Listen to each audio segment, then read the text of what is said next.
Alright, so this is point slope form. This is going to be a biggie, really important for the rest of the unit and the rest of your math career. So what do we need for an equation of a line? We really just need two pieces of information, either 2 points will determine a line, or 1 point and a direction, which we call slope for linear equations. This is our big deal formula right here. That's our go-to formula. You need to memorize that.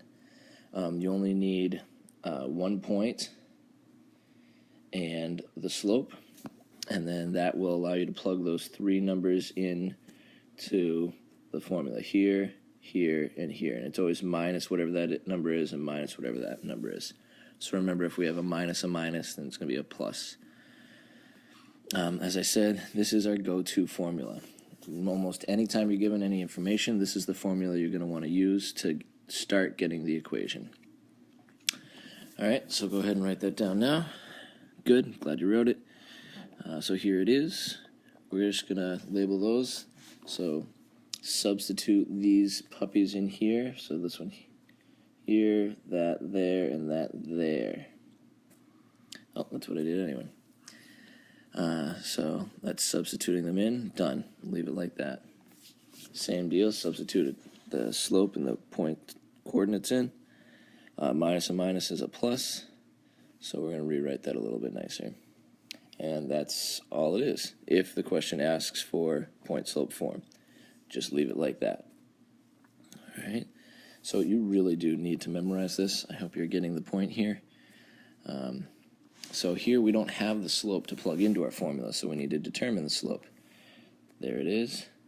And you can use either point. I just use the one with most positives, if possible, so don't forget to minus and negative.